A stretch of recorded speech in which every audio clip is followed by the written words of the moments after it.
Welcome to Narc Abuse No More, where we're here to help educate you about narcissistic abuse because your feelings do matter.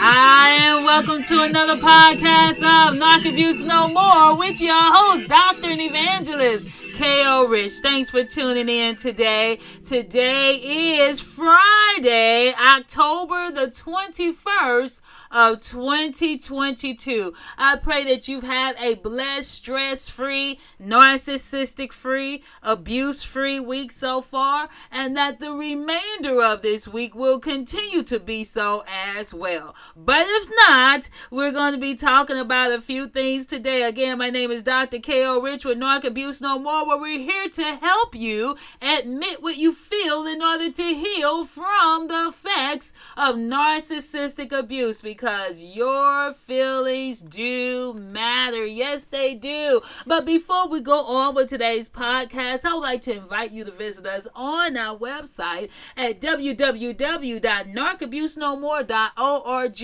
Again, that website address is www.narc, that's N-A-R-C, abusenomore.org, or you can type in narcissisticabusenomore.com. Again, that's narcissisticabusenomore.com, and on our website you'll find valuable information regarding narcissism, relationships, and you can listen to any podcast that you may have missed. Now, if you are a busy person like we all are, guess what? Well, you can listen to us at the time of your choice. Now, we are on every Monday, Wednesday, and Friday at 10 a.m. Eastern Standard Time, 9 a.m. Central on SoundCloud, iHeartRadio, Spotify, Spreaker, Google Play, Deezer, Castbox. We're also on Amazon, Audible, and Rumble, as well as on YouTube. So you have a variety of different platforms to listen to us from. Download your favorite app or platform and put us in your favorites, and it will alert you as to whenever we post new content,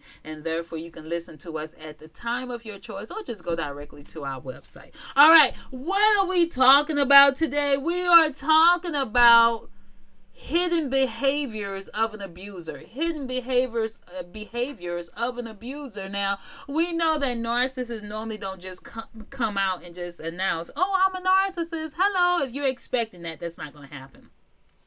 And sometimes there are behaviors that people will have that can be warning signs as to their potential to be abusive. Everyone that is an abuser is not obvious. Okay, you got what I would call a covert. Okay, we talk about covert narcissism, covert abusers. They're often hard to spot and can be just in plain sight, and you will miss them. Why? Because they're not walking around with the normal characteristics of abusers that you would normally see. An abuser can act very caring. They can be thoughtful. They can not portray the characteristics that most abusers have. And this is why it's sometimes hard for people to believe that a person is able to be an abuser, because they're often the ones that you would least expect to be an abuser. And let me just say this, because one thing is so important is that, and I'm going to read this quote that's by Tony A. Gaskins Jr. That's Tony A. Gaskins Jr. And this quote, it says that just because a person doesn't put their hands on you doesn't mean they aren't an abuser, okay, or they aren't abusive. Abuse is control, blatant disrespect, and also hurtful words. Don't settle for emotional abuse thinking it's okay because it's not physical. And that says a mouthful right there. People think that, oh, well, because it's not abuse where they're putting their hands on me, or they are, having me land in the hospital or some of that nature, then, oh, it's not abuse. And that's not correct. And this is why oftentimes abusers can hide in plain sight, because all of them are not the ones that land you in the hospital or the morgue. But they're no less abusive. And sometimes the abuse can gradually lead into the physical abuse as well. So you want to know some hidden behaviors that abusers have. As always, I love to give you a website that you can go to, powerofpositivity.com, powerofpositivity.com, and you can get this valuable information about hidden behaviors of some abusers that they inhabit. Because let me just say this: when you may have been in a relationship with someone, and when you first started off in that relationship, they were not the monster that they turned out to be. But see, if you had maybe seen some signs, or some of you might have ignored the signs, or you may not have known what the signs were to look for. And this is why we try to be proactive instead of reactive in helping you to understand some of the signs of abuse. So one of the things that abusers are, they're regular people. Okay, we need to know they're regular people. And let me use this example. People often think of the devil as being in the red suit, the red bodysuit with the long tail and the horns. That is not how the devil appears. Okay, the Bible let us know that in the beginning, in Lucifer, his name was originally Lucifer, that he was a beautiful angel. Okay, so the Bible doesn't say that he turned into this ugly gremlin just because he got kicked out of heaven. Now, the thing is that he appears as an angel of light. All right. So you have abusers that appear as angels of light. They are your pastors. They are your elders. They are your evangelists. They are your police officers. They are your teachers. They're your doctors. They're your lawyers. Okay. They're your judges. They're the person that's shopping in the store. They're the person that's checking you out at the cash register. Okay. They are everywhere. Now, I'm just using that as an example, okay? I'm not saying that every cashier you meet is an abuser, okay? You get what I'm saying, the logistics of what I'm saying. They are everyday people, just like you and me. Because sometimes people have a hard time, well, why can't other people see? Because they camouflage well. This year, I had grown some okra. and if for anyone who has grown okra, you know that okra stalks can get pretty tall. Okay, they shoot up. All right, they can get like 6 feet tall or whatever. So they're pretty tall.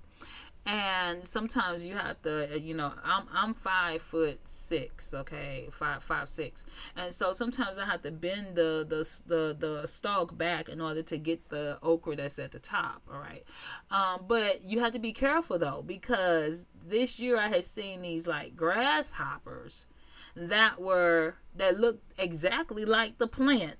And if you didn't pay attention, you might just have one on you. And you'll be shouting for real, okay? So the thing is, I use that scenario to say is that you have to be careful when you're dealing with these type of individuals, because they blend in. Okay, they're like chameleons. They blend in with their environment. So therefore, they're everyday people. And because they're good at pretending, people often don't recognize that they are abusers.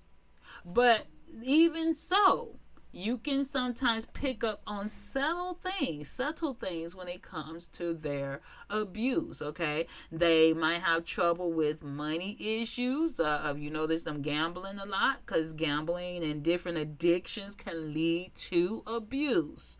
All right. I'm not saying that every gambler is an abuser, but the thing is, if someone has a certain addiction, that can often open the door towards abuse. So you need to pay attention to addictions, whether it's a pornography addiction, alcohol addiction, drug addiction, okay? If they have gambling habits, if they have money issues, if they're not careful with their funds, they can be abusive.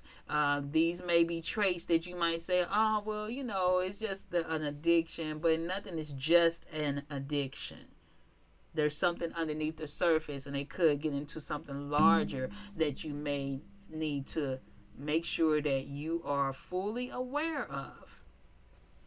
Again, these people are regular people. They don't start off being the monster. We've often talked about the Dr. Jekyll and Mr. Hyde effect. Dr. Jekyll was the outstanding, reputable doctor in the community. If you've ever watched a movie, read the book, or whatever, Dr. Jekyll was someone that people looked up to, brought their children and themselves, and he was the doctor of the community.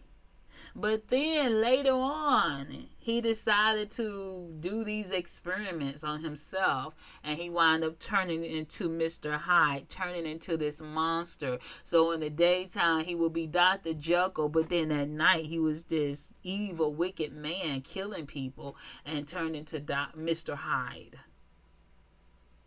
Again, when you're dealing with abusers, they're not going to always show their true colors. And this is why we definitely, for me as a Christian, have to pray for spiritual discernment, so you can discern the people's spirits. You have to discern their spirits. And let me just say this. Sometimes when you're dealing with these abusers, they will justify their abuse or their bad behavior because, they had a horrible upbringing. Their father wasn't in the house, or their mother was on crack, or they grew up in an abusive situation, which may very well be the truth. However, isn't an excuse to abuse someone else. Is that justifiable to abuse someone else? No, it is not. I often say, don't blame, if that happened to you, then fine. But take responsibility for your own actions. Don't blame someone else for what you are doing at the present moment. If you know that you are dealing with some anger issues, some issues of abandonment, things, in your growing up years wasn't quite right, and you need help, then get the help that you need in order for you to be whole, and so that you will not destroy someone else's life because of your inability to get control of yours. We're going to take a quick break, and we'll be back in just a moment.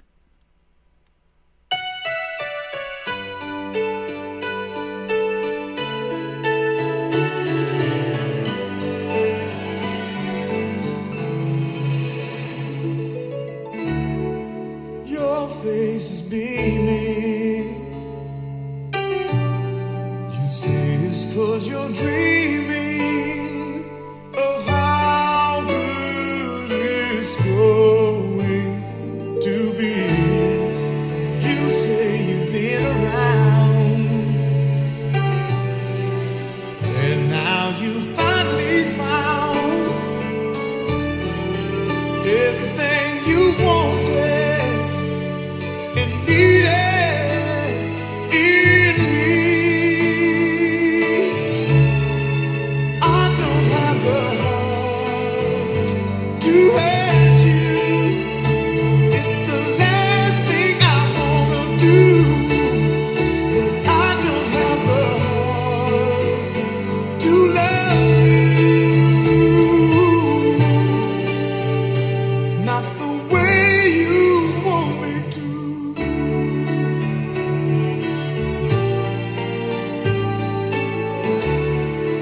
Inside I'm dying to see you crying. How can I make you understand? I care about you, so much about you, baby. I'm trying to say this as gently as I can,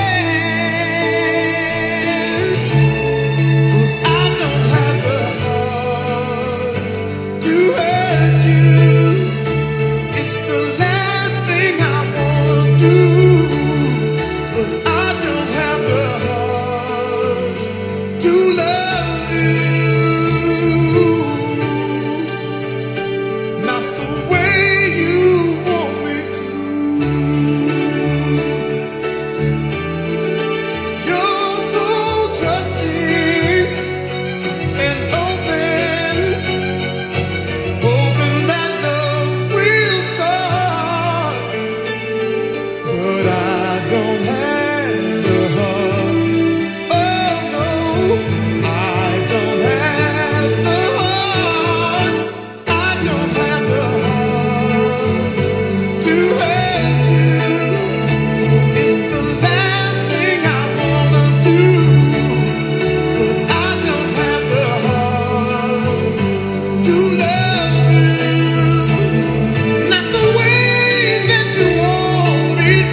the Heart, and that is by James Ingram.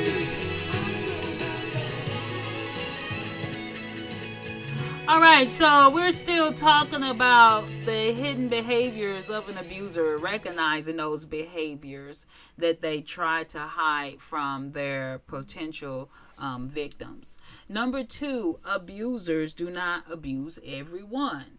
Sometimes people think, oh, well, they didn't treat me that way because you weren't the one that they wanted to target. A lot of people don't believe that abusers have certain people that they have maybe selected to be the target of their abuse. But this is something that you have to realize, is that abusers will never abuse everyone, because if they were able to abuse everyone, then no one would be in their path to abuse. So therefore, do not fall prey to thinking that they're going to treat everyone the same. You might say, well, you know what? I haven't seen that type of behavior in them.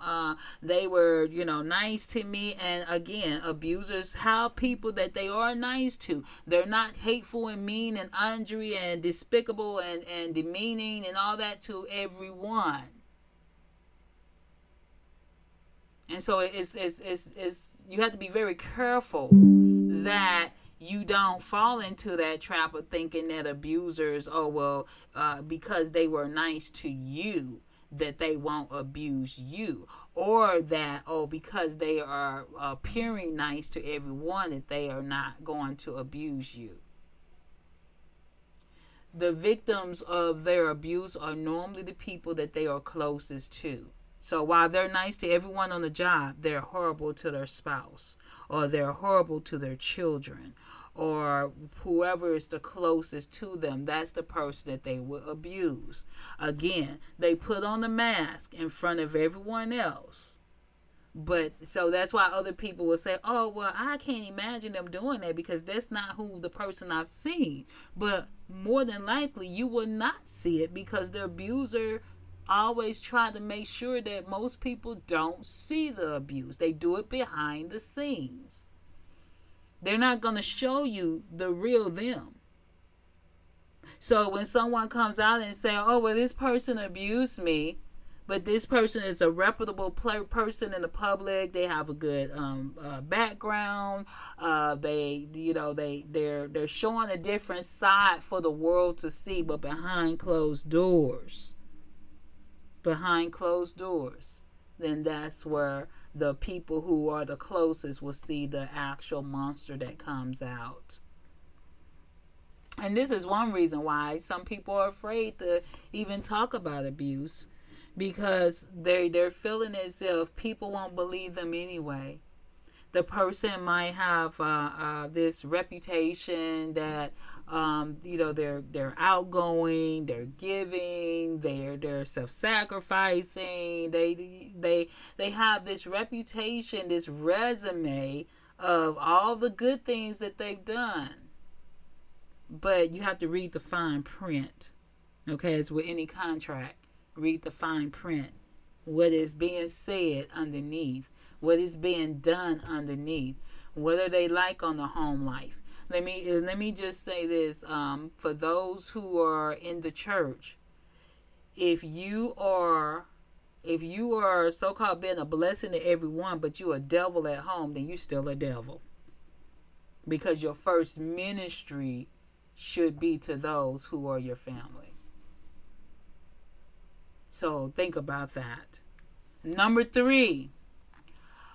One thing that is so important to understand about those who are, I'm going to call them covert abusers, is they don't abuse all the time. But when they do, it's horrible. One reason that a lot of abuse victims do not leave the relationship is because of this very reason, is that the abuser doesn't abuse all the time. So they get taken in on the good days, the good times. Well, they only beat me once a year. Well, once a year is too much. oh, well, they take care of me, they buy me this, they buy me that, and then in between time, you getting your head bashed in, you getting verbally abused, emotionally abused, you're being called everything but a child of God. But it doesn't happen all the time. It shouldn't happen at any time. See, any kind of abuse is never okay. And so the reason that they don't do it sometime all the time is because the other people will see the behavior. So they try to get away with it. Whatever they're able to get by with, they will do it. And then they will gaslight you to make you think, oh, well, you should be grateful to them just because they did something nice for you. But then the other times they are abusing you. You're not a prostitute. You don't put money on the side of the bed and say, I get a chance to use you anytime I want to. That is abuse.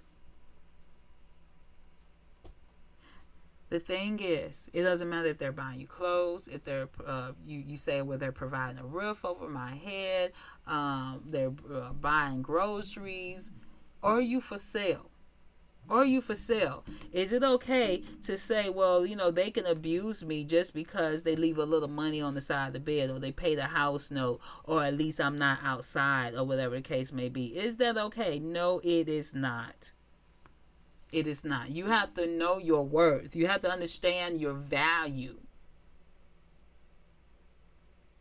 Manipulation is abuse. Control is abuse. Gaslight is abuse. Hitting is abuse. No type of abuse is okay. I want to read you something that WebMD says about this. And they say the thing about abusive people is these acts of abuse are almost never just a one-time thing. But when they abuse, they may have elaborate excuses for these incidents or blame the person they attacked by saying they had to or that they were provoked. Let me just say this. No one can provoke you to do anything that is not already in you to do. That person may call you out your name, but he didn't give you the right to go fist to face. Okay? You may have wanted to, but that's called control. Do you have control? Someone can anger you, but you have control over what you do. You can control whether you respond or react. It is best to respond rather than react, because when you react, then you're going to do something that is not necessarily the right thing to do. We're going to take another quick break, and we'll be back in just a moment.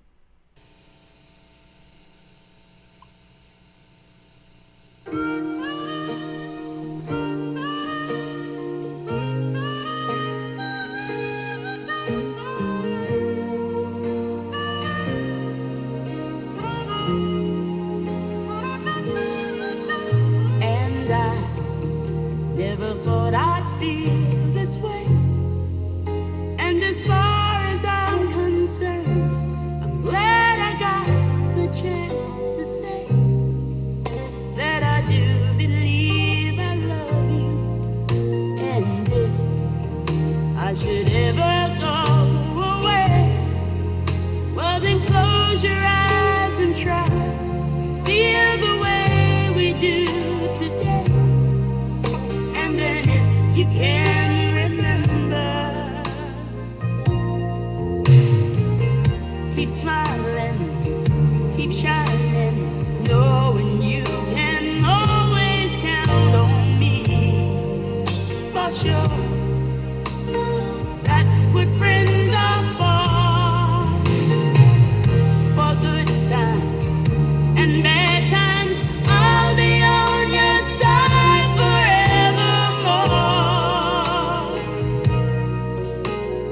That's what friends are for.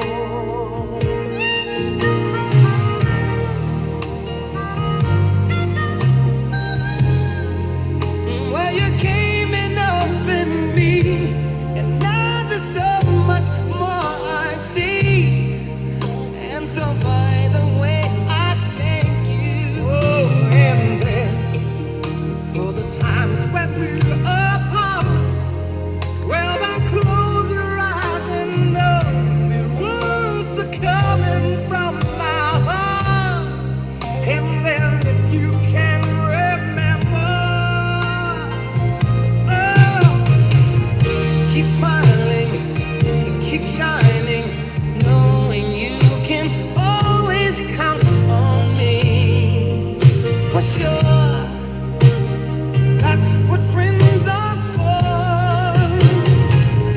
In good times, in bad times, I'll be on your side forevermore. Oh, that's what friends are for. Keep smiling, keep shining, knowing you can always count on me for sure. That's what friends are for good times and bad times.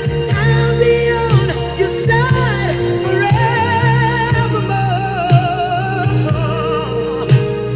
That's what friends are for. Keep smiling, keep shining, knowing you can always count on me. Oh, for sure, 'cause I tell you that's what friends are for.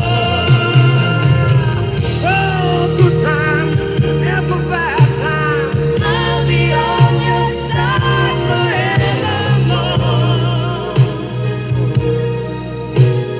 That's what friends are for.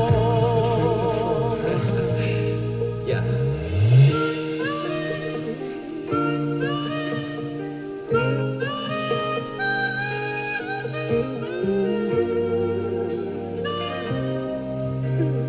That's what friends are for. Smiling, smiling, shining, shining. On me for sure. Out of me for sure. Out of me for sure. That's what friends are for. Smiling, That's what friends are for, and that is by Dionne Warwick. All right, so last but not least, abusers like to rush into relationships. Be careful about the one who is always wanting to rush to be in a relationship. Now, I know sometimes that things go pretty fast with both people, and it is because God has put those individuals together, and there's nothing wrong with that if that is God ordained. However, you do have some people that are abusers, and they want to rush the relationship. They want to rush into the abuse, rush into this relationship in case that person actually figures out who they really are. And they may have a string of relationships that have fallen. Let me just say this. It is so important to find out a person's background regarding relationships. You can find out about a person. Are they used to being monogamous? Do they have to have something new every 2 weeks? All right. Do they have a history of being able to have a stable relationship? Or what's the longest relationship that they've ever been in? And if so, why and what happened? Listen to what they say about the other person.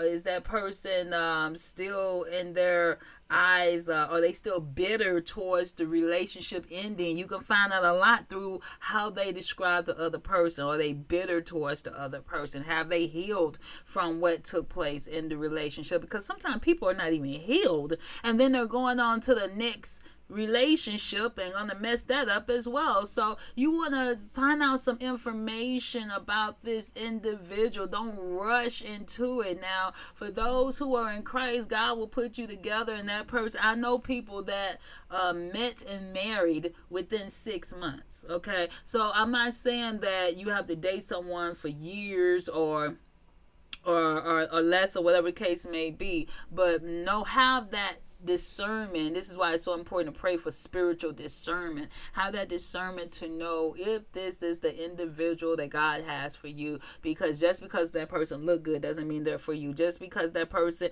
may have money in the bank doesn't mean that person is for you. Just because that person may say the right things, they might be whoever. I don't care if they're a leader in Congress or if they're a leader of a church. It doesn't mean that that is the person that God would have for you, because only He knows the secretness of the heart. heart. Only he can see what you don't see. And let me just say this, I would rather wait on God than to go out and make a mistake on my own. Many of us have made mistakes by dating the wrong people. Thank God some of us didn't marry the wrong person.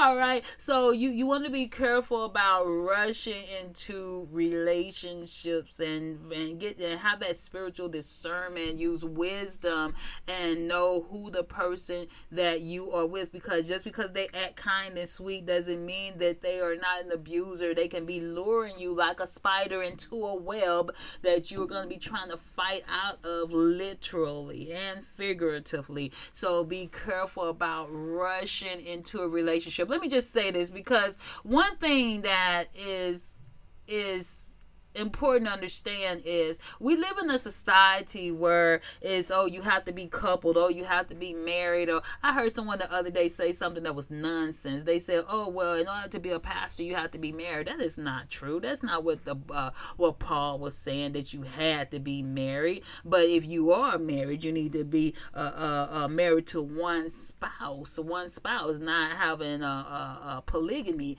going on. And so the thing is that don't rush into a relationship just because you feel like, oh, I'm getting older, and so I'm way past my prime, so I'm just gonna go ahead and settle. Or I know I'm past the age of having children, it's getting close to my bio clock, and I need to rush into this, because you can be rushing into the wrong thing. You could be rushing into a cliff that you're about to fall into to your death. All right, so be careful. Society will put pressure on you to be coupled, but you want to be coupled with the right individual, not with the wrong one. Now, I have seen women that have waited long time to get married, and then they get in there and find out the person was crazy. Okay.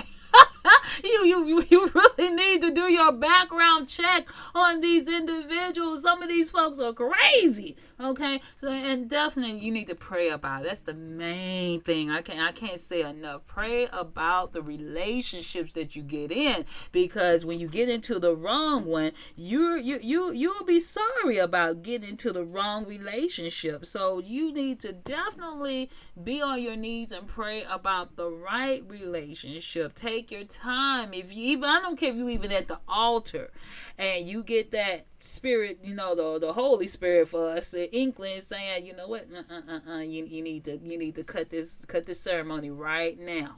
I don't care if it's at the altar where you're about to say, Some say, no, don't do it. You need to listen. Because it will save you heartache. God will save you heartache if we just listen. Sometimes we're like Sarah. And Sarah, you could probably relate. Sarah was 90 years old, and by the time she had Isaac, but before then, she was like, okay, God made this promise that Abraham was going to be the father of many nations, but I don't see God giving any children to us, so therefore I'm going to do my own thing. And Abraham, go ahead and lay with my maidservant and produce a child that way, and then, I can care for the child. And what happened? They did not get along, and she wound up later on kicking her and the child out. Okay, and so God still blessed Ishmael, but the thing is, to this day, you got them fighting against each other. Why? Because somebody did not wait on the Lord. They did it their own way. So you don't want this misery, because oftentimes we bring misery upon our own selves just because we don't wait. And we're in a rush and we're in a hurry, and then we say, oh, well, I wish I shoulda, coulda, wouldas, because we didn't wait. And this is, we've all made mistakes, but the thing is, have we learned from those mistakes? You might say, you know what, I've made mistakes in the wrong relationship, and many of us have, but the thing is, what have we learned? Because life is a learning lesson. The problem is when you don't learn from the mistakes, when you don't learn. So again, abusers can be Any type of person from any walk of life. It doesn't discriminate. Abuse doesn't discriminate regardless of class, social class, your religion, your gender, race. It doesn't matter. Abuse can happen to anyone. Education, you could be the most educated person with a PhD and still suffer from abuse. The main thing is to make sure that you use spiritual discernment, keep your eye open, trust your intuition, and before you get involved, because let me just say this, a relationship is an investment. Be careful with your investments. You're not going to just go put some money into stocks and you haven't checked them out. At least I hope you wouldn't. You're going to see, okay, how these stocks are they producing? What's the chances of them growing? What's going to be the investment? So be careful with your investment vehicle. You don't want to have a bad portfolio, okay? I need to know my investments are going to matter. And that's what in your relationships. Your relationships are an investment of your emotions, your feelings, your time, your effort, your heart. The Bible talks about guard your heart. And you have to definitely, if you don't want to be abused, misused, and controlled and manipulated and gaslighted, all those nasty little tools that come into the toolbox of the narcissist, then you have to guard your heart. And one of the ways to guard it is to learn about the enemy, learn about the abuser, learn about the narcissist, the toxic individual, because the more you educate yourself, the more that you know, the more discerning that you can be. And most importantly, me as an evangelist, I have to say, pray. Pray before you invest. All right. You know what? I pray that you all are being blessed by these podcasts. Many of you write to me and you let me know that you're being blessed. And sometimes I get people that ask me questions that I can't quite answer because I'm not your therapist. But I will just give a general, as much as I can. Because you really need to be able to talk to both sides in order to be able to sometimes help individuals. But I do appreciate you all writing to me and letting me know, and keep those emails and those messages coming. Again, you can go to the website, and if you want to write to me, go to the website at www.narcabusenomore.org, or you can type in narcissistic-abuse-no-more.com. Again, that's narcissistic-abuse-no-more.com. And actually on the front page, you're going to see it's also combined with my ministry, but you will see on the front page where there is a section that you can put your email and put in whatever it is that you want to send to me. You can also I gotta get my email address again, because I keep forgetting my email address. But the ministry email address is itisfinished@mail.com. That's ITIZ finished at mail.com. All right, we are up out of here. I pray that today's podcast has been a blessing to you, and that you will know, hey, your feelings, they do matter, but first and most importantly, they have to matter to you. So we're up out of here. This is Narc Abuse No More, helping you to admit what you feel in order to heal from the effects of narcissistic abuse. Dr. K.O. Rich. Until next time.